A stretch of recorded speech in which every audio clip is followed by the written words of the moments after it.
Everyone, welcome to mission possible. My name is Shivam और आज मैं लेकर आया हूं एक बहुत ही इंपॉर्टेंट टॉपिक, वो आप लोग के ही डिमांड पर।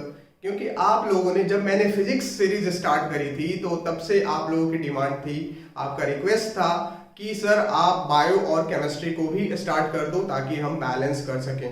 और इसके पहले से भी मैं ऑलरेडी प्लान किया हुआ था कि मैं इसके बाद से बायो स्टार्ट करने वाला हूं, फिर मैं केमिस्ट्री की भी साइमल्टेनियसली तीनों चीज चलेगा एक साथ, ताकि आपको बैलेंस बना रहे और आपको ज्यादा से ज्यादा बार आप रिवाइज कर लें। तो आज मैं लेकर आया हूं एक बहुत ही इंपॉर्टेंट टॉपिक जो एग्जामिनेशन पॉइंट ऑफ व्यू से देखें तो वेरी वेरी इंपॉर्टेंट है, क्योंकि वहां से हर बार 2 से 3 क्वेश्चन आता है। 2 तो मिनिमम क्वेश्चन रहते हैं, maximum 3 to 4 questions her bar paper में आते हैं।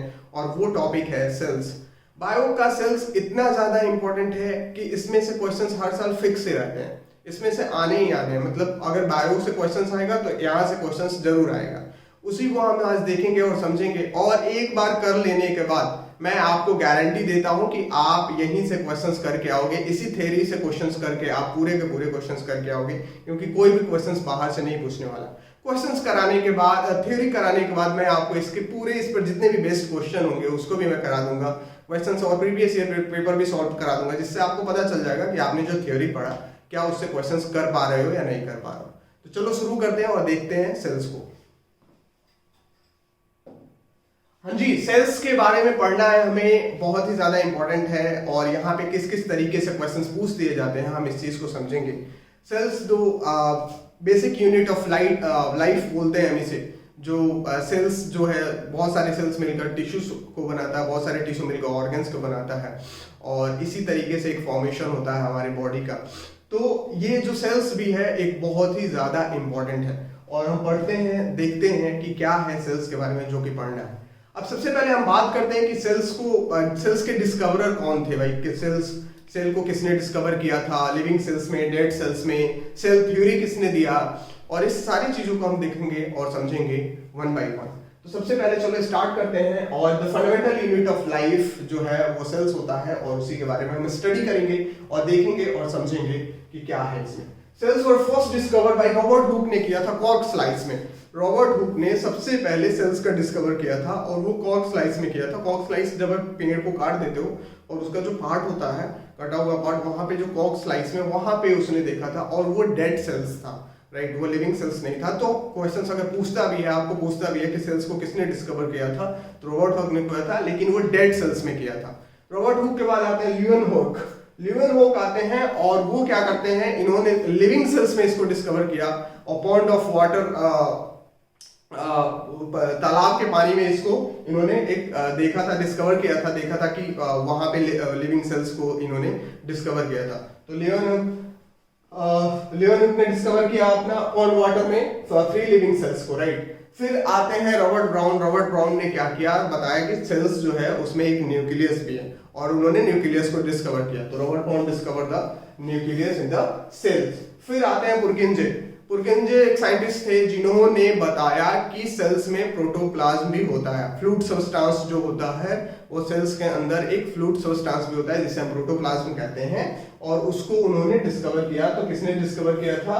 पुरकिंजे ने डिस्कवर किया था। तो अगर इसके आप देखोगे तो आप देख लो, रॉबर्ट हुक ने किसमें डिस्कवर किया था? डेड सेल्स में किया था। फिर ल्यूवेनहुक आए, इन्होंने किसमें सेल्स किया? तो लिविंग सेल्स में किया था, पॉन्ड वाटर में। और जो फिर से रॉबर्ट ब्राउन आते हैं, रॉबर्ट ब्राउन क्या किया, इन्होंने बताया कि सेल्स में एक न्यूक्लियस होता है, और उसको उन्होंने डिस्कवर किया था। तो ये रॉबर्ट ब्राउन ने किया था। फिर पुरकिंजे आते हैं, और इन्होंने डिस्कवर किया किसको? प्रोटोप्लाज्म को, fluid substance of the cell को डिस्कवर किया था इन्होंने, राइट। तो ये कुछ इंपॉर्टेंट है, और यहाँ से क्वेश्चंस फ्रेम कर देते हैं, बनाते हैं क्वेश्चंस। डिस्कवरर से हमेशा क्वेश्चन पूछ देते हैं, तो आप इसका ध्यान रखना है, राइट। यहाँ से क्वेश्चंस आ जाएंगे।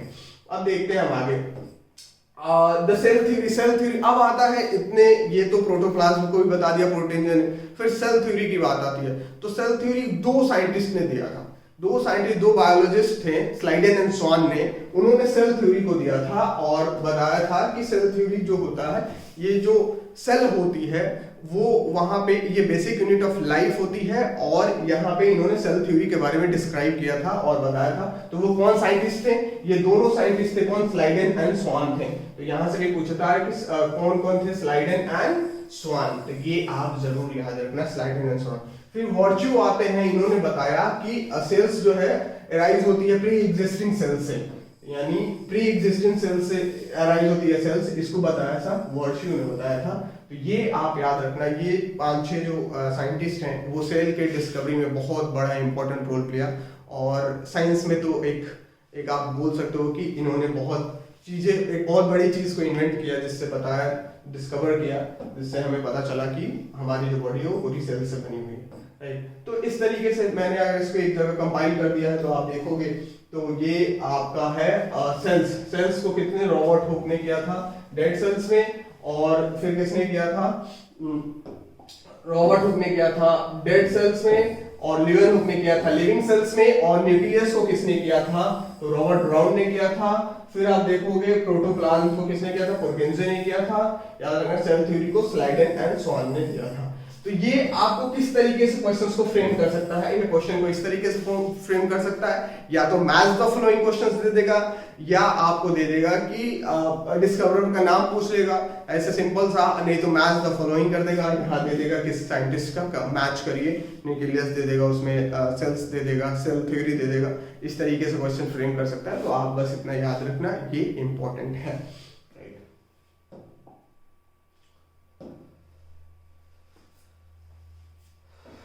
चलो आओ देखते हैं। फिर अब हम देखते हैं क्या जो हमारा नेक्स्ट है, प्लाज्मा मेम्ब्रेन और सेल मेम्ब्रेन। अब प्लाज्मा मेम्ब्रेन और सेल मेम्ब्रेन के बारे में पढ़ते हैं, क्योंकि यहीं से स्टार्टिंग होती है। सेल के चारों तरफ जो कवर होता है, जो मेम्ब्रेन होता है, उसे हम प्लाज्मा मेम्ब्रेन और सेल मेम्ब्रेन भी कहते हैं। और इसी को समझेंगे कि सेल के स्ट्रक्चर के बारे में, सेल का क्या स्ट्रक्चर्स है, सेल्स में क्या क्या, और सेल ऑर्गेनेल्स के बारे में जो पूरी स्टडी करेंगे, और इसी से क्वेश्चंस बनता है, किस तरीके से फ्रेम होता है मैं बताऊंगा। और यहाँ पे अभी बेसिकली हम पढ़ने वाले हैं वो सेल स्ट्रक्चर के बारे में, सेल्स में क्या क्या चीजें होती हैं, कौन कौन से ऑर्गेनेल्स होते हैं, वो सारी चीजों के बारे में हम इसमें स्टडी करेंगे। और देखते हैं प्लाज्मा मेम्ब्रेन और सेल मेम्ब्रेन। ये क्या होता है, this is the outermost covering of the cell, it is also known as permeable membrane. इसको आउटरमोस्ट कवरिंग ऑफ सेल्स पूछ सकता है ऐसे, तो आप इसको याद रखना, जो आउटरमोस्ट कवरिंग ऑफ सेल्स को क्या बोलते हैं, प्लाज्मा मेम्ब्रेन या सेल मेम्ब्रेन। तो दोनों एक ही चीज है, राइट। तो आप इसमें कंफ्यूज मत होना, प्लाज्मा मेम्ब्रेन बोलो या सेल मेम्ब्रेन बोलो, और ये outer most covering of cell होता है, तो ये यहाँ पे इंपॉर्टेंट है। It is also known as permeable membrane, it is also known as permeable, इसको हम क्या बोलते हैं, परमिएबल मेम्ब्रेन भी बोलते हैं। तो इस तरीके से अगर आता है तो आप इसमें कंफ्यूज मत होना, plasma membrane, cell membrane, permeable membrane, right. तो इस तरीके से किसी भी तरीके से आए तो आप कंफ्यूज मत होना। ये जो है हमारा सेल का स्ट्रक्चर है, थोड़ा सा मैं इसको जोन कर देता हूँ,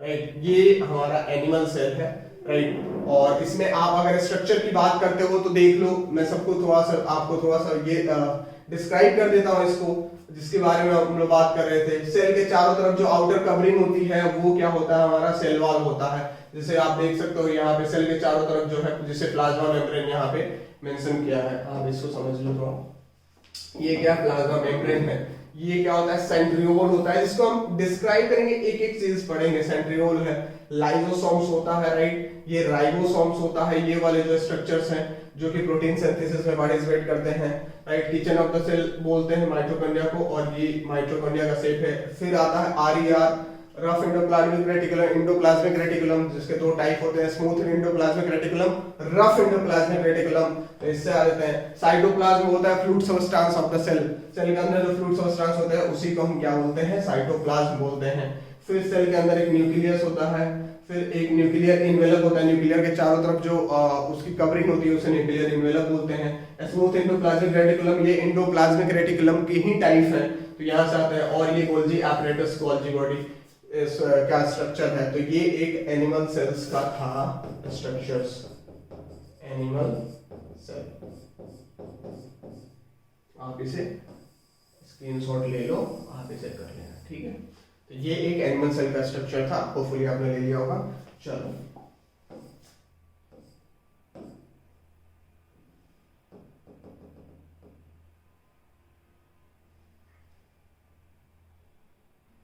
ठीक है, अब हम सबसे पहले इंपॉर्टेंट देखते हैं और कुछ समझते हैं। Some substance like CO2 and oxygen can move across cell membrane by a process called diffusion। अब आपको पता है डिफ्यूजन क्या होता है, यहां से भी क्वेश्चन पूछ देता है डिफ्यूजन से भी कि डिफ्यूजन क्या है, जनरली डेफिनेशन पूछ लेता है।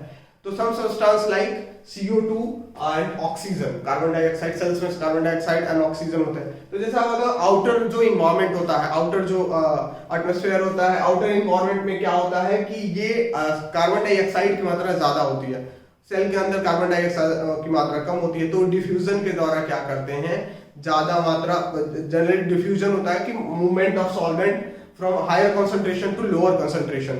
तो जहां कंसंट्रेशन ज्यादा होगा वो लोअर कंसंट्रेशन में जाएगा, और जब तक जाते रहेगा जब तक वो इक्विलिब्रियम ना हो जाए, वो इक्विलिब्रियम को रीच ना कर ले, ताकि वो बराबर ना हो जाए, इक्वलाइज ना हो जाए, इक्विलिब्रियम ना हो जाए, तब तक वो होते रहता है। इसी प्रोसेस को हम कहते हैं डिफ्यूजन कहते हैं, right. Some substance like CO2 and NO2 can move across cell membrane, cell membrane के द्वारा मूव करता है by a process called diffusion.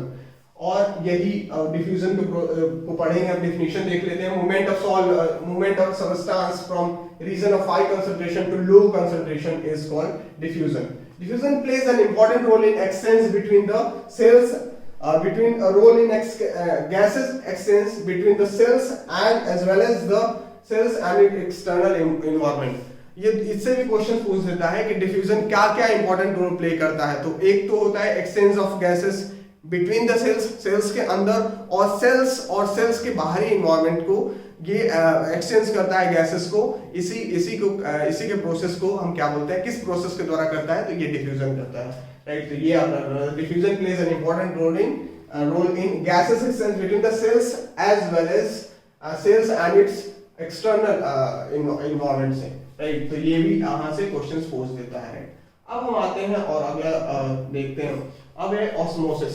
अब अपने एक्सचेंज देख लिया, osmosis is as same as diffusion.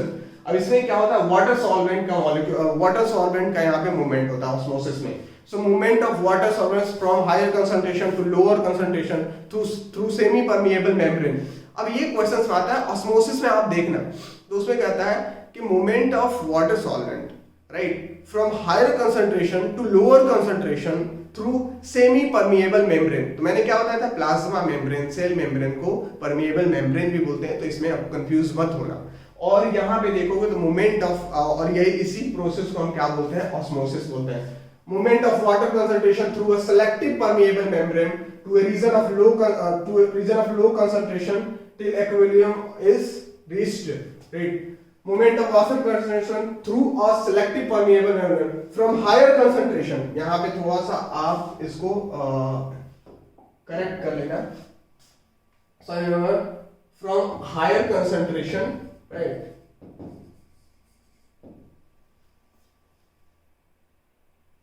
concentration to a region of low water concentration till equilibrium is reached। ये questions पूछा है, और ये क्वेश्चंस इस बार आया था आपका, क्यों इंपॉर्टेंट है, मैं क्यों इसको इंपॉर्टेंट बोल रहा हूं, ये क्वेश्चंस जो आया था CDS 2020 फर्स्ट में, ये क्वेश्चंस अपना आया हुआ था।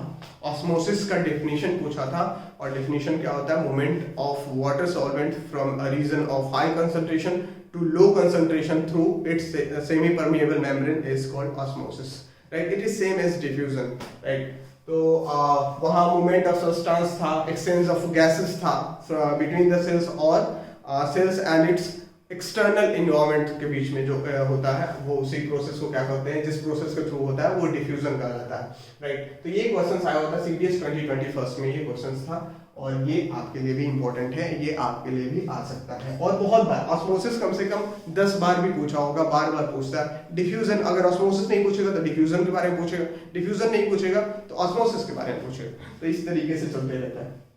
अब आप देखोगे यहाँ पे most plant cells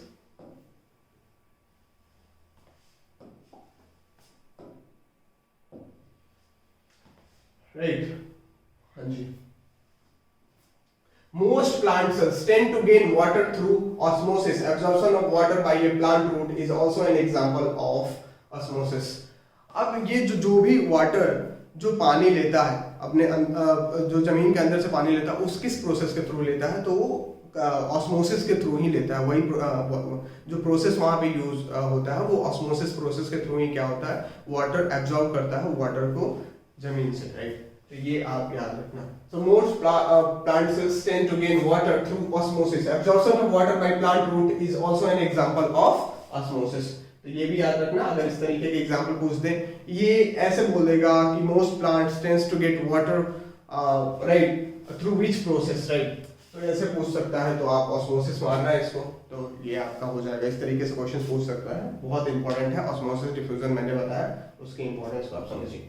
plasma membrane is made up of lipid and proteins. किससे बना होता है भाई plasma membrane? Lipids and proteins से बना होता है। तो ये भी अगर इसके फॉर्मेशन के बारे में पूछे तो आप इजीली इसे बता दोगे, राइट? तो ये आप याद रखना, किससे बना होता है? लिपिड्स एंड प्रोटीन से बना होता है प्लाज्मा मेम्ब्रेन, राइट? तो ये कुछ था प्लाज्मा मेम्ब्रेन के इंपॉर्टेंट पॉइंट्स थे जहां से क्वेश्चंस फ्रेम किए जा सकते हैं। मैंने बता दिया डिफ्यूजन और ऑस्मोसिस आपका दोनों इंपॉर्टेंट है। इस बार ऑस्मोसिस क्वेश्चन में पूछ भी दिया था सीडीएसई में, तो आपके लिए भी इंपॉर्टेंट है ना। Come to cell wall. अब आते हैं हम सेल वॉल के बारे में देखते हैं। अब हमने प्लाज्मा मेम्ब्रेन पढ़ लिया, अब ये सेल वॉल। सेल वॉल क्या है? Rigid outer covering of the cell lies outside the plasma membrane. अब ये प्लाज्मा मेम्ब्रेन के बाहर भी एक आउटर कवरिंग होती है, उसी को हम सेल वॉल बोलते हैं, और वो बहुत ही रिजिड होता है। और इसके क्या क्या फंक्शंस हैं, किस तरीके से सेल वॉल जो जनरली ये प्लांट सेल्स में ही होते हैं, तो हम उसको देखेंगे, राइट? तो rigid outer covering of the cells lies outside the plasma membrane, right? तो ये आप याद रखना। The plant cell wall is mainly composed of cellulose and located outside the cell membrane और प्लाज्मा मेम्ब्रेन। तो ठीक है, वही पॉइंट बोल रहा था कि ये कहाँ होता है। ये प्लांट सेल जो जनरली बना होता है वो सेलुलोज से बना होता है, और जो ये लोकेटेड है ये कहाँ, तो ये सेल मेम्ब्रेन के बाहर, मतलब आउटसाइड होता है, located outside the cell membrane. यही दो पॉइंट था जिसका इंपॉर्टेंट पॉइंट था, तो ये आप याद रखना। फिर ये अपना प्लांट सेल है। प्लांट सेल है, इसमें भी जो स्ट्रक्चर्स है ऑलमोस्ट कॉमन है, कुछ कुछ चीजें अलग है जिसके बारे में हम आगे डिस्कस करेंगे और समझेंगे, राइट? अब आप यहाँ देखो सेलुलोज क्या होता है। अब cellulose is a complex substance and provide structural strength to plants. अब आपको पता है कि जो प्लांट सेल वॉल होता है वो किससे बना होता है? सेलुलोज से बना होता है। और सेलुलोज का फंक्शन क्या होता है? तो स्ट्रक्चरल सपोर्ट देता है, ये स्ट्रक्चरल स्ट्रेंथ टू प्लांट्स। क्या करता है, इसका फंक्शन क्या है? Structural strength to plants. तो आप ऐसे बोल सकते हो कि सेल वॉल का जो काम क्या होता है, तो सेल वॉल का जब सेल वॉल जो बना होता है सेलुलोज से बना होता है, सेलुलोज का फंक्शन ये है, तो यानी सेल वॉल का भी फंक्शन वही है। सेल वॉल क्या करता है? Provide structural strength to plants. तो इस तरीके से पूछ जाता है which of the following provides structural strength to plants. तो ये कौन सा होगा? आपका सेल वॉल होगा। तो ये आप ध्यान रखना, बहुत ही इजी है। आप इस तरीके से एक एक पॉइंट अगर करते हो, समझ के करते हो, तो आप आंसर्स देने में आपको कोई भी प्रॉब्लम नहीं होगी और सबके आंसर्स आप दे दोगे, राइट? तो आओ अब नेक्स्ट पॉइंट देखते हैं। अच्छा, ये एब्सेंट होता है एनिमल सेल में। एनिमल सेल में ये एब्सेंट होता है। क्या होता है? Cell wall. Cell wall absent होता है एनिमल सेल में, right? It also protect the cells from the outside attack and infection. Cell को आउटसाइड अटैक और इन्फेक्शन से भी बचाता है। क्या होता है वो, किसके वजह से बचता है? सेल वॉल की बचता है। रिजिड आउटर कवरिंग है, क्योंकि सबसे ज्यादा प्रोटेक्शन क्या देगा सेल को, तो वही देगा, दैट इज सेल वॉल। तो ये आप याद रखना, सेल वॉल्स। अब ये अगला पॉइंट जो है वो ये है कि cell walls are found in plants, fungi, bacteria and algae में। ये चारों में पाया जाता है, लेकिन एनिमल सेल में एब्सेंट होता है क्या? Cell wall. Cell walls are found in plants, right, fungi, bacteria and algae में, राइट? तो ये आप याद रखना। इन प्लांट सेल ये किससे बना होता है? सेलुलोज से, जिसके बारे में हमने डिस्कशन अभी किया। फंजाई में किससे बना होता है? काइटिन से बना होता है, राइट? एल्गी में किससे बना होता है? तो हेमीसेलुलोज से बना होता है। और बैक्टीरिया में किससे बना होता है? तो पेप्टिडोग्लाइकेन से बना होता है, पेप्टिडोग्लाइकेन से बना होता है। तो ये चारों याद रखना कि जो सेल वॉल है वो किससे बना होता है? प्लांट सेल में जो सेल वॉल जो होता है वो सेलुलोज से बना होता है, और जो फंजाई में होता है वो काइटिन से बना होता है, और एल्गी में जो होता है वो किससे बना होता है? हेमीसेलुलोज से बना होता है, और बैक्टीरिया में किससे बनता है? पेप्टिडोग्लाइकेन से बना होता है। तो यहाँ से भी क्वेश्चंस पूरे तो आप इजीली कर लो। Animals and protozoans do not have cell walls. Animals और प्रोटोजोअन्स में सेल वॉल्स नहीं होता है। तो ये याद रखना, बहुत ही इंपॉर्टेंट पॉइंट है। और क्यों इंपॉर्टेंट पॉइंट है ये? पॉइंट क्यों इंपॉर्टेंट है बताइए, आपको पता होना चाहिए।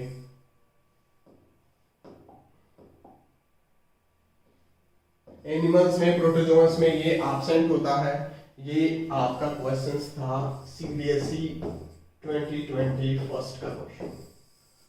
ये सीडीएस 2020 फर्स्ट में पूछा था कि सेल वॉल इज एब्सेंटिंग या cell wall is not presenting. मैं क्वेश्चंस को दिखाऊंगा आपको, तो आप खुद ही पता लगा लोगे या खुद ही समझ जाओगे कि क्या क्वेश्चंस क्या आ रहा था। तो सेल वॉल किसमें एब्सेंट होता है? तो एनिमल सेल्स में होता है। प्रोटोजोअन्स में भी नहीं होता है, तो ये भी ऑप्शन होता रहता। तो आप कर लेते। जनरली आपका जो ऑप्शंस था वो बैक्टीरिया, फंजाई और प्लांट, वो तीनों था, और एनिमल भी था, तो एनिमल में नहीं होता है। तो ये आपका आंसर होगा। तो 2 क्वेश्चंस यहीं से आए हुए हैं, और इस बार का, मैं तो रिसेंट की बात कर रहा हूँ, इस पर बेस्ड 1000 क्वेश्चंस अभी तक के पेपर में आप देखोगे कितने क्वेश्चंस बार बार रिपीट कर चुके हैं इस तरह, इसी पर बेस्ड। तो वो मैं आपको जब जैसे हम खत्म करेंगे थ्योरी को, मैं कराऊंगा, क्वेश्चंस को दिखाऊंगा, आप इजिली करोगे ये क्वेश्चंस। तो एक बार अगर आपको पता हो कि कहाँ से किस तरीके से क्वेश्चंस फ्रेम करता है, तो आप इजिली कर लोगे, कोई भी आपको प्रॉब्लम नहीं होगा, राइट। तो चलो और देखते हैं और न्यूक्लियस को करते हैं।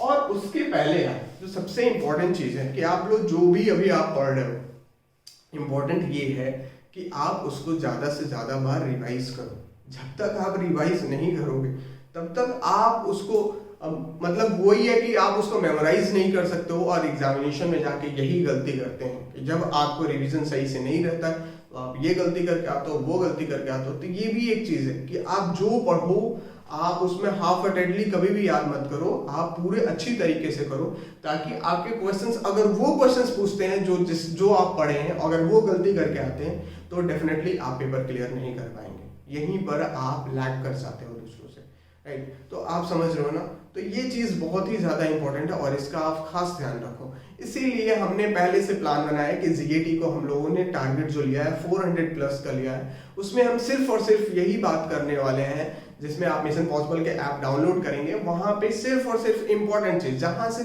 60 to 70% क्वेश्चंस पिक किए जाते हैं, हम उसी को पढ़ेंगे, ताकि आप 10 से 15 क्लास में ज्योग्राफी भी पढ़ ले, 10 से 15 क्लास में पॉलिटी भी पढ़ ले, 10 से 15 क्लास में आप हिस्ट्री भी पढ़ ले, जो इंपॉर्टेंट पॉइंट्स है, ताकि वहां से आपको बहुत ज्यादा काम भी ना करना पड़े और आपको आउटपुट भी ज्यादा मिले। तो ये सब चीज हम प्रोवाइड करने वाले हैं आपको, और ये पूरी की पूरी चीज ये आपको 1 महीने के अंदर एज ए क्रैश कोर्स के रूप में, क्रैश कोर्स से आप सुपर क्रैश कोर्स बोल सकते हो, और वो भी इंपॉर्टेंट जैसा कि जो इंपॉर्टेंट है उसको पढ़ेंगे, कचरे चीज को बाहर कर देंगे, और सेलेक्टिव होकर पढ़ेंगे, ताकि हम ज्यादा से ज्यादा क्वेश्चंस कर पाए पेपर में। हमारा पर्पस ये होना चाहिए। आप हमेशा ये कभी भी जो एनडीए का पेपर होता है, ये हमेशा क्वालिफाइंग इन नेचर होता है। क्वालिफाइंग इन नेचर में इसलिए बोल रहा हूँ क्योंकि आपको सिर्फ क्लियर करना है 35 to 40% अब कट ऑफ जा रहा है, आप समझ लो 35 to 40%, 100% में आपको लाना बहुत बड़ी बात नहीं होती है, अगर आपकी स्ट्रैटेजी सही रहे और अगर आप अच्छे से पढ़ाई कर रहे हो तो अगर ये चीजें हैं आप में, तो आप इजिली क्लियर कर लोगे। आपका ये written is just like pre examination, mains तो आपका एसएसबी है, तो आप उसके लिए भी अभी से काम करते रहो, अपने पर्सनालिटी पे काम करते रहो, आपकी दिनचर्या सही होनी चाहिए, और आपकी जो स्ट्रेंथ है, वीकनेस है, उसको आइडेंटिफाई करके अगर आप काम करते रहते हो तो डेफिनेटली आपके लिए बहुत ज़्यादा वो ऐसा कोई हर्डल नहीं होगा एसएसबी, आप उसको भी स्मूथली क्लियर कर लोगे और आप रेकमेंड हो जाओगे। तो आप समझ रहे हो ना बात को कि क्या इंपॉर्टेंट है। अपने टाइम को बिल्कुल ज़ाया ना करिए, बहुत ही सिलेक्टिव हो जाइए, सिलेक्टिव होने की जरूरत है, और अगर आप उस तरीके से आपकी स्ट्रैटेजी सही रहती है तो आप सही 1 महीना में भी आपका रिजल्ट आप फेलियर से आपका पास में वो सक्सेस में कन्वर्ट हो जाएगा, वो सिर्फ और सिर्फ आपकी स्ट्रैटेजी से। तो कभी भी टाइम और लास्ट के जो 1 से 1.5 महीना होते हैं वो बहुत ही ज्यादा क्रूशियल होते हैं। मुझे लगता है कि अगर उस टाइम को अगर सही से जिसने भी यूटिलाइज किया वो अपने रिजल्ट को कन्वर्ट कर सकता है, अपने रिजल्ट को पॉजिटिव में कन्वर्ट कर सकता है, पॉजिटिव हो सकता है उसका रिजल्ट, और वो इजिली क्लियर कर लेगा। तो इस चीज का आप ध्यान देके ऐसे ही करें। पढ़ना तो बहुत कुछ है, बहुत सारा सिलेबस है, लेकिन एग्जैक्टली आपको पढ़ना क्या है आपको ये पता होना चाहिए। सिलेबस से अगर आप पूरे सिलेबस पढ़ने लगोगे तो आप कभी भी वो चीज़ें कंप्लीट नहीं कर सकते हो, और उसके हिसाब से आपको टाइम भी नहीं मिलेगा। पता चलेगा आपको 3 साल तो लगे सिलेबस खत्म करने में, इतने टाइम है ना। तो आपको जो चीज़ें हैं उसको आप एक बार अच्छे से पढ़ लो, समझ लो, और जो इम्पोर्टेंट है उसी को पढ़ो, बाकी सब चीज़ कचरा है उसको मत करो, राइट। आओ नेक्स्ट देखते हैं, हम समझते हैं न्यूक्लियस के बारे में। मैंने बताया था किसको कौन डिस्कवर किया था, इसको रॉबर्ट ब्राउन ने डिस्कवर किया था। बताया था कि सेल के अंदर एक न्यूक्लियस भी होता है इसके सेंटर में, और इसके पॉइंट्स को हम लोग देखते हैं, राइट। न्यूक्लियस में क्या क्या चीजें हैं? It is called the brain of the cell. ये कंट्रोल करता है पूरे सेल का कंट्रोल। अगर बोले सेल के स्ट्रक्चर को पूरा कंट्रोल करता है, कौन करता है? न्यूक्लियस करता है। इसलिए इसको क्या बोलते हैं हम? Brain of the cell. अगर इस तरीके से पॉइंट बना के पूछ दे कि which one of the following is the brain of the cells, तो क्या होता है? न्यूक्लियस होता है। तो ये आप याद रखना।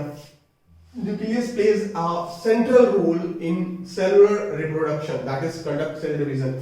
अब न्यूक्लियस है तो सेल डिवीजन होगा। सेल डिवीजन में एक सेल दूसरे सेल डिवीजन करके बहुत सारे सेल्स को बनाते हैं। आपको पता है कि आपने सेल्स, डेड सेल्स भी होते रहते हैं, सेल्स बनते हैं, खत्म होते हैं, डेड होते हैं, फिर नए सेल्स का फॉर्मेशन हो जाता है। तो किसके थ्रू होता है? वो सेल डिवीजन के थ्रू होता है। अगर न्यूक्लियस है तो न्यूक्लियस ही सेल डिवीजन को कंडक्ट कराता है, न्यूक्लियस की वजह से ही सेल डिवीजन होता है।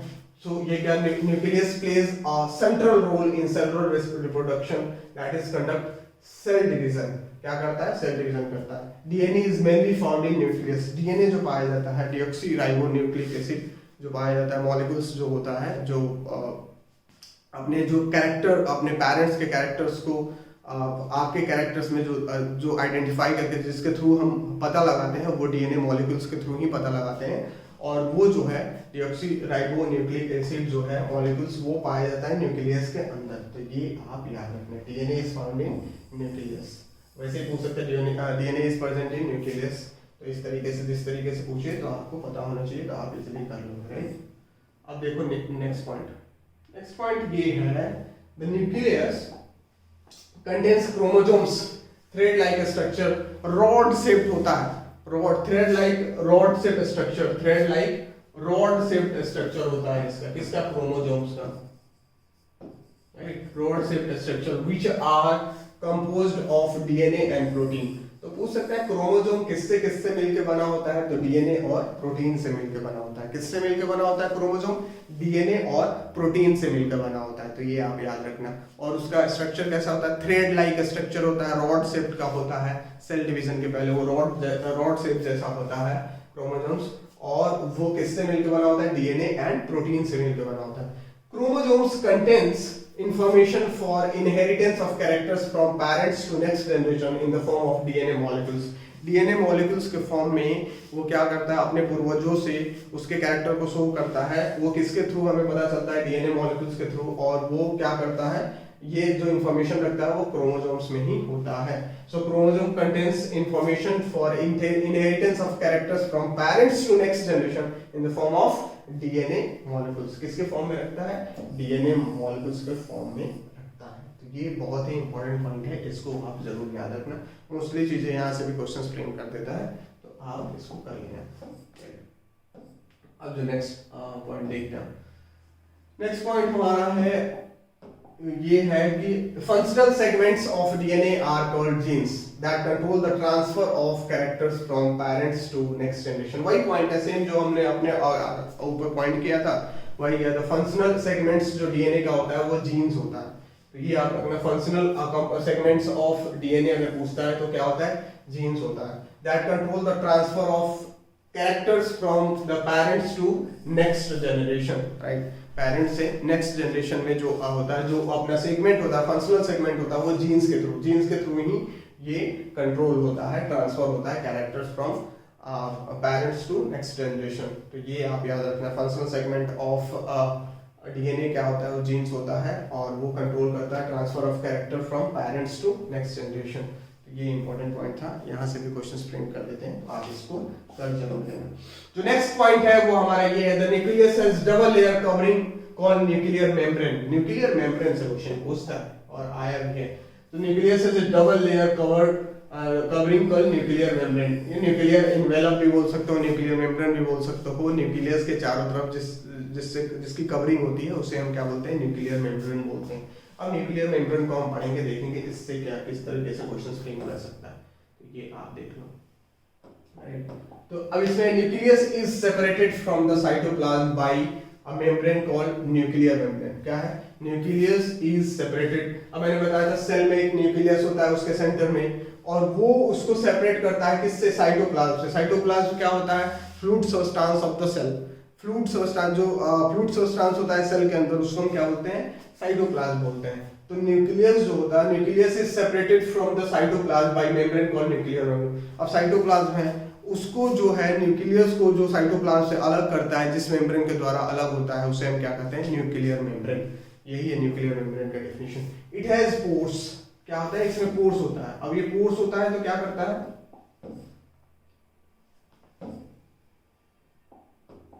ठीक है, it has pores which allow the transfer of material from inside the nucleus to its outside, that is cytoplasm. अब न्यूक्लियस के जैसे बाहर जाएंगे तो फ्लूइड सब्सटेंस से साइटोप्लाज्म है, तो जो भी एक्सचेंज होता है ये पोर्स के द्वारा होता है। न्यूक्लियर मेम्ब्रेन में कुछ पोर्स होते हैं, वो ट्रांसफर करता है क्या? मटेरियल को इनसाइड से, न्यूक्लियस के अंदर से ट्रांसफर करता है साइटोप्लाज्म की तरफ, बाहर की तरफ, क्योंकि बाहर न्यूक्लियस के बाहर क्या है? साइटोप्लाज्म है।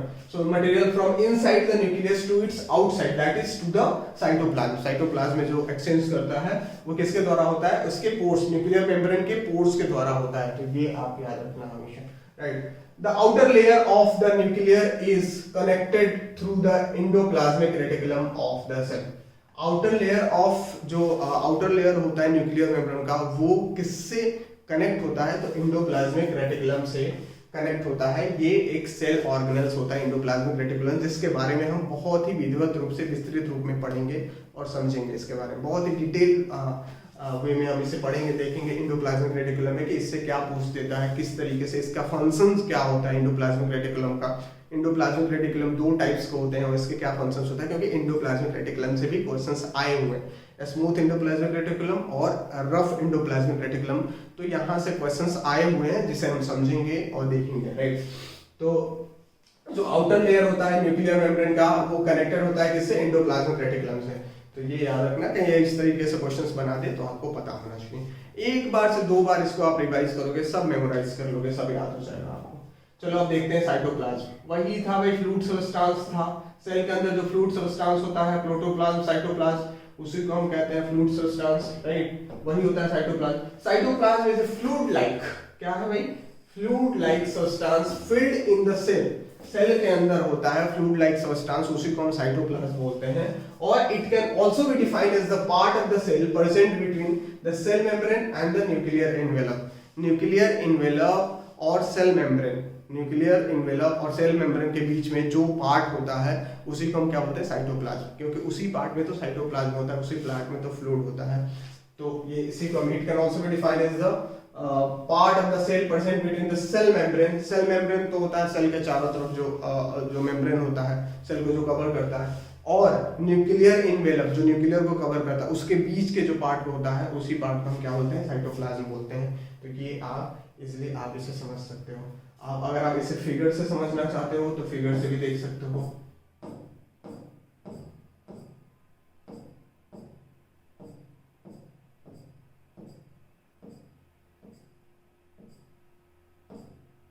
देखो ये होता है साइटोप्लाज्म, ये न्यूक्लियस है, ये चारों तरफ आप देख सकते हो न्यूक्लियर एनवेलप है। कौन सा न्यूक्लियर एनवेलप है? ये वाला पोर्शन जो क्या है, ये जो पोर्शन है वो न्यूक्लियर एनवेलप है। और ये जो है ये सेल मेम्ब्रेन है, ये चारों तरफ क्या है इसका? सेल मेम्ब्रेन है। अब ये सेल मेम्ब्रेन और न्यूक्लियर एनवेलप के बीच के जो इसमें जो फ्लूइड लाइक सब्सटेंस होते हैं वही क्या होते हैं? साइटोप्लाज्म होते हैं। जो भी फ्लूइड लाइक सब्सटेंस होते हैं वो साइटोप्लाज्म होते हैं। तो आपको यहाँ से क्लियर हो गया होगा, कोई इशू नहीं होगा, राइट। तो चीजें करेंगे आप तो बहुत ही इजीली समझ लेंगे, कोई इशू नहीं होगा, राइट। इस तरीके से समझ के करेंगे, इसलिए मैंने आपको फिगर भी कर दिया है कि आपको दिक्कत ना हो ज्यादा, आप समझ लीजिए। समझना ज्यादा इंपॉर्टेंट है, एक बार समझ लेंगे तो आपको करने में परेशानी नहीं होगी, आप इजिली इसको मेमोराइज कर लेंगे, राइट। आ जाओ जी। तो ये हमारा पॉइंट था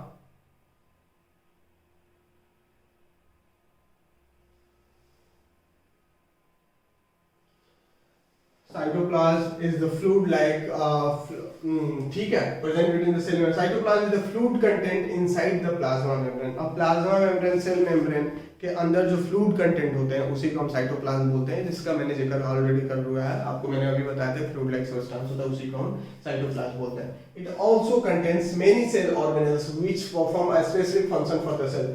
इसके अंदर बहुत ही ज्यादा सेल ऑर्गेनेल्स होता है, like Golgi apparatus, endoplasmic reticulum, ribosomes, mitochondria, right, ये सारा जो होता है, लाइसोसोम्स जो होता है, तो ये सारी चीज किसमें प्रेजेंट होते हैं, प्लास्टिड होता है, वैक्यूल्स होता है, ये सारे सेल ऑर्गेनेल्स इसी के अंदर प्रेजेंट होते हैं। So it also contains many cell organelles which perform a specific function for the cell. तो ये भी इंपॉर्टेंट है आपका, आप इसको जरूर अच्छे से करिएगा, राइट। अब आते हैं नेक्स्ट, प्रोटोप्लाज्म। प्रोटोप्लाज्म से भी क्वेश्चन पूछता है, प्रोटोप्लाज्म है क्या? Protoplasm the living content of a cell that is surrounded by plasma membrane. किससे सराउंडेड होता है? प्लाज्मा मेम्ब्रेन से सराउंडेड होता है। कंपोज्ड ऑफ किससे मिलकर बना होता है? न्यूक्लिक एसिड से बनकर बना होता है, प्रोटीन से, लिपिड से एंड पॉलीसैकेराइड से मिलकर बना होता है। तो इससे पूछा है कि प्रोटोप्लाज्म किससे मिलकर बना होता है? तो protein, lipids, polysaccharides and nucleic acid से मिलकर बना होता है। और जो होता है वो लिविंग कंटेंट होता है सेल का, जो सराउंडेड होता है किससे? प्लाज्मा मेम्ब्रेन से सराउंडेड होता है। और कंपोज्ड जो बना होता है वो किससे बना होता है? न्यूक्लिक एसिड से बना होता है, प्रोटीन से बना होता है, लिपिड से बना होता है और पॉलीसैकेराइड से बना होता है। तो ये आप जरूर याद रखना। अब आते हैं और हम डिफरेंस देखते हैं कि difference between prokaryotic and eukaryotic cell, right. Prokaryotic क्या होते हैं और यूकार्योटिक। कार्योटिक मतलब न्यूक्लियस होता है और प्रोकार्योटिक, प्रो मतलब प्रिमिटिव होता है, प्राचीन होता है। सो इसमें प्रोकार्योटिक है एंड यूकार्योटिक है। तो इसमें क्या क्या डिफरेंस है, इसके डिफरेंस से क्वेश्चंस पूछ देते हैं और आपको जानना जरूरी है। तो इसको डिफरेंस को मैंने 4 पॉइंट्स में कंसाइज किया है, बहुत ही सिंपल सा है जिसको आप इजीली समझ सकते हो और कोई भी इशू नहीं होगा आपको, राइट। तो आप देखिए पहला पॉइंट क्या है कि जो प्रोकार्योटिक सेल होता है वो स्मॉलर इन साइज होता है। क्या होता है? छोटा होता है, जबकि यूकार्योटिक सेल्स क्या होता है? लार्जर इन साइज होता है, ठीक है। तो ये आप समझ रहे हैं। There is single chromosome. क्या होता है? सिंगल क्रोमोसोम होता है इसमें, और इसमें मोर देन 1 क्रोमोसोम होता है इसमें, यूकार्योटिक में। यू मतलब आपको लग रहा होगा कि प्रोकार्योटिक, यूकार्योटिक, यू में मोर देन होता है, इसमें क्या होता है? सिंगल क्रोमोसोम होता है। ये स्मॉलर इन साइज होता है, ये लार्जर इन साइज होता है। तो आप इसको ऐसे थोड़ा सा आप इसको ऐसे कनेक्ट कर सकते हो, आप इसको इस तरीके से याद कर सकते हो कि स्मॉलर साइज है तो एक ही क्रोमोसोम होगा, ये क्या है? बड़ा साइज है तो मोर देन 1 क्रोमोसोम होगा। तो इस तरीके से भी आप याद कर सकते हो, कोई प्रॉब्लम नहीं होगा आपको, राइट। तो ये आप देख लीजिए। अब इसमें क्या है? थर्ड पॉइंट क्या है? Nuclear region is poorly defined. अब इसमें क्या है? सब चीज ये डेवलप है। अब ऐसा याद रखो कि यूकार्योटिक डेवलप है, प्रोकार्योटिक कम डेवलप है। तो इसमें क्या है? न्यूक्लियर रीजन जो है पुअरली डिफाइंड है due to absence of nuclear membrane known as nucleoid. इसको क्या बोलते हैं? न्यूक्लियोइड बोलते हैं। और इसको nuclear region is poorly defined, मतलब absence of a nuclear membrane known as nucleoid इसको बोलते हैं, राइट। और इसमें क्या है? Nuclear region is well defined and is surrounded bye a nuclear membrane. Nuclear membrane well defined होता है न्यूक्लियर रीजन इसका, और सराउंडेड होता है किससे? न्यूक्लियर मेम्ब्रेन से सराउंडेड होता है, वो होता है यूकार्योटिक सेल, राइट। ये आप याद रखना। जबकि इसमें ये एब्सेंस होता है, absence of a nuclear membrane, और इसको जो उसी न्यूक्लियर रीजन को क्या बोलते हैं? जो पुअरली डिफाइंड होता है उसको न्यूक्लियोइड बोलते हैं। और membrane bound cell organelles absent होता है इसमें प्रोकार्योटिक में। कोई सेल ऑर्गेनेल्स जैसे मैंने आपको बताया था अभी कि endoplasmic reticulum, plastid, mitochondria, lysosomes, ribosomes, ये सारे इसमें क्या होते हैं? एब्सेंट होते हैं। जबकि इसमें मेम्ब्रेन बाउंड सेल ऑर्गेनेल्स क्या होते हैं? प्रेजेंट होते हैं। तो ये इसके 4 डिफरेंस थे जहां से क्वेश्चंस फ्रेम करते हैं, और जो आपको जानना ज्यादा जरूरी था क्योंकि यहाँ से क्वेश्चंस आ ही जाते हैं, राइट। तो ये आप जरूर आप अच्छे से इसको करना है, राइट। अब आते हैं और हम देखते हैं सेल ऑर्गेनेल्स के बारे में। अब सेल ऑर्गेनेल्स क्या है भाई? Cell organelles they perform a specific function for the cell and they are, बहुत सारे सेल ऑर्गेनेल्स हैं जिसको हम 1 बाय 1 पढ़ेंगे, 1 बाय 1 समझेंगे। और जो मैं आपको बता दूं कि अगर सेल से क्वेश्चंस आता है तो इसके सेल ऑर्गेनेल से 70 to 80% क्वेश्चन सेल ऑर्गेनेल से ही आता है, ये आप याद रखना। तो सेल ऑर्गेनेल्स आपका बहुत ज्यादा इंपॉर्टेंट है क्योंकि ज्यादा क्वेश्चंस जो है यहीं से आएगा।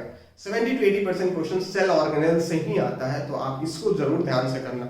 अगर आप सब कुछ भूल जाओ लेकिन सेल ऑर्गेनेल्स के फंक्शंस क्या होते हैं, क्या काम करता है ये, और इसमें सेल्स में इसके क्या फंक्शंस होते हैं, फंक्शन से ही ज़्यादा क्वेश्चन पूछते हैं और इसके कुछ कैरेक्टर से क्वेश्चन पूछ लेते हैं। तो आपको पता होना चाहिए सेल ऑर्गेनेल्स के बारे में।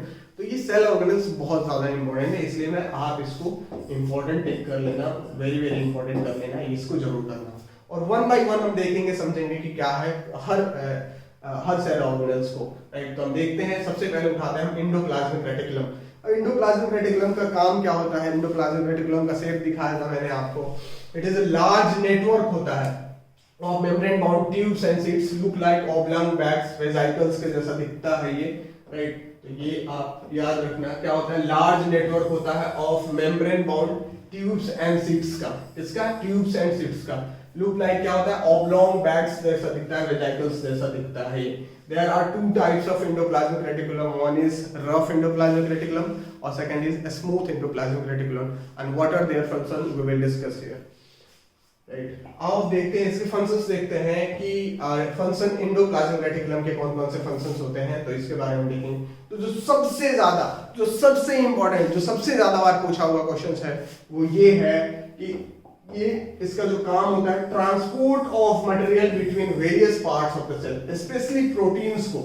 अब जो सेल्स के अंदर जो ट्रांसपोर्ट करता है मटेरियल्स को, स्पेशली प्रोटीन्स को सेल के अंदर, वो किसका काम होता है? एंडोप्लाज्मिक रेटिकुलम का काम होता है। सेल्स के अंदर फूड का ट्रांसपोर्टेशन जो करता है वो क्या करता है, कौन सा सेल ऑर्गेनेल्स करता है? एंडोप्लाज्मिक रेटिकुलम करता है। तो ये आप याद रखना, ट्रांसपोर्ट बहुत ज्यादा इंपॉर्टेंट, इसके फंक्शन से यही ज्यादा क्वेश्चन पूछता है। और दूसरा एक पूछता है, वो मैं आपको दोनों बता देता हूँ, आप इसको जरूर याद रखना, दो बहुत ज्यादा important. Transport of a material between various parts of the cell, specially proteins, उसी को हम क्या बोलते हैं, वही उसका फंक्शन होता है एंडोप्लाज्मिक रेटिकुलम का। It acts as a waste disposal and cell cleansing system by digesting foreign और अनवांटेड मटेरियल्स। ये वेस्ट डिस्पोजल का भी काम करता है। एक तो पहला काम है इसका कि transportation of materials inside the cells, right, specially proteins, ये इसका फर्स्ट फंक्शन होता है। सेकंड जो फंक्शन होता है कि ये डिस्पोजल करता है वेस्ट मटेरियल को, जितने भी अनवांटेड मटेरियल्स होते हैं उसको एक डाइजेस्टिव एंजाइम होता है इसके अंदर, उससे वो डाइजेस्ट कर लेता है, उसको खत्म कर देता है। सो यही it acts as a waste disposal and cell cleansing system, cell को क्लीन करता है बाय डाइजेस्टिंग फॉरेन और अनवांटेड मटेरियल्स को क्या करता है, इसमें एक डाइजेस्टिव एंजाइम होते हैं जिसकी मदद से क्या करता है, वो डाइजेस्ट कर जाता है। तो इसका दो फंक्शन है, बहुत ज्यादा इंपॉर्टेंट है, दोनों को आप वीवीआई कर लेना, दो याद रखना। Transportation of food material inside the cell is done by endoplasmic reticulum, और जो वेस्ट डिस्पोजल होता है उसको भी ये क्या करता है, वेस्ट डिस्पोजल करता है, अनवांटेड मटेरियल्स को डाइजेस्ट करके ये काम करता है क्या, एंडोप्लाज्मिक रेटिकुलम। यहाँ से क्वेश्चंस बहुत ही ज्यादा, दोनों पॉइंट बहुत ज्यादा इंपॉर्टेंट है। इसके फंक्शंस में और है, बट वो दो बहुत ज्यादा इंपॉर्टेंट है, तो उसको आप जरूर करना। It also functions as a cytoplasmic framework providing a surface for some of the biochemical activities of the cell. कुछ ये क्या साइटोप्लाज्मिक फ्रेमवर्क देता है, साइटोप्लाज्मिक फ्रेमवर्क देता है सेल्स में, ताकि वहां पे वो बायोजेनेसिस, इसको एक प्रोसेस बोलते हैं, जो बायोकेमिकल की एक्टिविटीज होता है जहाँ पे, उसके प्रोसेस को हम बोलते हैं बायोजेनेसिस। यहीं पर एक सर्विस प्रोवाइड करता है क्या, एंडोप्लाज्मिक रेटिकुलम, जहाँ पे ये सब चीजें होती है। तो also function as a cytoplasmic providing a surface for some biochemical activities of the cell. जो भी बायोकेमिकल एक्टिविटीज सेल के अंदर होती है उसका जो सरफेस प्रोवाइड करता है, वो कौन सा प्रोवाइड करता है, एंडोप्लाज्मिक रेटिकुलम, या एंडोप्लाज्मिक रेटिकुलम पे बायोकेमिकल एक्टिविटीज होता है। आप ऐसे भी याद कर सकते हो। ये एक इसका, ये भी इंपॉर्टेंट पॉइंट्स है, लेकिन जो पहला दो बताया था वो बहुत ज्यादा इंपॉर्टेंट है। वैसे आप इसको भी याद रखना, ये भी इंपॉर्टेंट है। तो मैं ये नहीं बोल रहा हूँ कि इसको नहीं करना है, इसको भी करना है। राइबोसोम्स, आपको पता है राइबोसोम्स का क्या होता है? राइबोसोम्स का एक ही काम होता है, वो प्रोटीन सिंथेसिस का काम करता है। एक्टिव सेल्स में उसकी बहुत बड़ी इंपॉर्टेंस होती है राइबोसोम्स का, और उसका काम होता है प्रोटीन सिंथेसिस का। So ribosomes which are present in all active cells are the sites of protein manufacture attached to the surface of RER. Rough endoplasmic reticulum से अटैच रहता है क्या, राइबोसोम्स, जो क्या करता है, प्रोटीन सिंथेसिस में काम करता है। और प्रोटीन सिंथेसिस हो जाता है तो प्रोटीन का ट्रांसपोर्टेशन कौन करता है, एंडोप्लाज्मिक रेटिकुलम करता है। तो ये रफ एंडोप्लाज्मिक रेटिकुलम से अटैच होता है, क्या अटैच होता है, रफ एंडोप्लाज्मिक रेटिकुलम से राइबोसोम्स अटैच होता है। तो ये आप जरूर याद रखना, रफ एंडोप्लाज्मिक रेटिकुलम से आरईआर से अटैच होता है, वो राइबोसोम से अटैच होता है। और राइबोसोम्स का काम क्या होता है, प्रोटीन सिंथेसिस का, हर एक्टिव सेल्स में। यहाँ पर A smooth endoplasmic reticulum helps in the manufacture of fat molecules or lipids important for cell functions. अब ये SER के बारे में पूछ दे कि स्मूथ एंडोप्लाज्मिक रेटिकुलम का क्या काम है, तो ये क्या काम करता है, मैन्युफैक्चर करता है फैट मॉलिक्यूल्स और लिपिड्स को। किसको मैन्युफैक्चर करता है? फैट मॉलिक्यूल्स ऑफ लिपिड्स को मैन्युफैक्चर करता है सेल में। सेल के फंक्शनिंग में जो मैन्युफैक्चर करता है मॉलिक्यूल्स और लिपिड्स को, वो कौन करता है? तो स्मूथ एंडोप्लाज्मिक रेटिकुलम करता है। तो ये कुछ इसके फंक्शंस थे, ये इसके कुछ टाइप्स से जहां से क्वेश्चंस बार बार पूछते हैं, बार बार बनाते हैं, और मैं आपको दिखाऊंगा नेक्स्ट क्लास में दिखाऊंगा कि किस तरीके से क्वेश्चंस पूछ सकता है, उस तरीके से आप समझेंगे। अभी मैं आपको एक चीज बताता हूं, आप इसमें देखेंगे, आप इस चीज को समझिए कि आपने देखा है इतना सब चीजें, वहां से किस तरीके से क्वेश्चन पूछता है, वो क्वेश्चन मैं कराऊंगा तो आप देख लेंगे और समझ लेंगे। अब जो टाइम है आपका, वो टाइम में आप जो है सबसे इंपॉर्टेंट है इस समय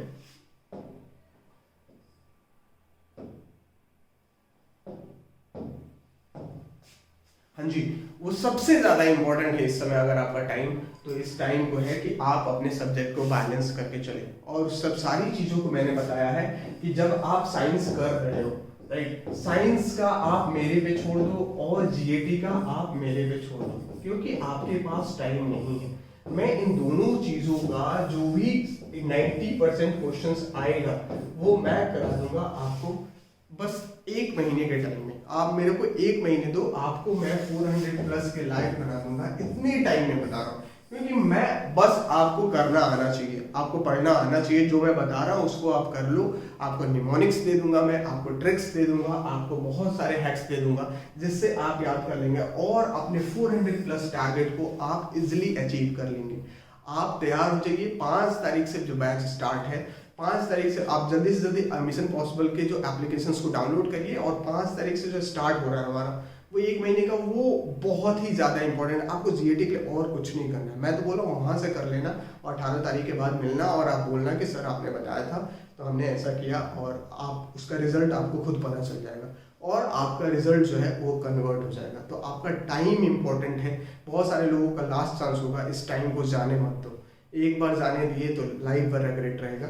तो आप इसके लिए परेशान मत हो, बाकी और सब्जेक्ट पे काम करते रहो और ध्यान से काम करो, अच्छे से अपने टाइम का पूरा यूटिलाइज करो, क्योंकि ये टाइम फिर लौट के नहीं आने वाला है। ये आपके ज़िंदगी का बहुत ही अहम टाइम साबित होगा, क्योंकि यही से आपका लाइफ जो है एक बहुत ही बड़ी उड़ान लेने वाली है। अगर आप रिटन क्लियर करते हो और आप दूसरे पड़ाव एसएसबी में पहुंचते हो, और अगर आपकी पर्सनालिटी को आप अच्छे से प्रोट्रे करते हो, तो आप ज़रूर रिकमेंड होंगे और एकेडमी पहुंच जाएंगे। तो एकेडमी अगर जाना है आपको, तो आपकी स्ट्रेटजी सही रहनी चाहिए। स्मार्ट वर्क करो, हार्ड वर्क मत करो। हार्ड वर्क करोगे तो सक्सेस मिले इसकी गारंटी नहीं है, लेकिन स्मार्ट वर्क करोगे तो 100% मिलेगी। और स्मार्ट वर्क करने के लिए मेरा क्या है, यहाँ पे सब जो बताता हूँ वो स्मार्ट वर्क करके बताता हूँ। नहीं तो मैं भी बुक ला के तुमको दे दूँ, लो भाई सेल पढ़ लो, लो भाई सेल बुक लेकर आओ उसमें से पढ़ लो। मैं आपको क्या बताता हूँ, जो ये इंपॉर्टेंट पॉइंट्स है बस इतना पढ़ो यार, इतना से काम हो जाएगा।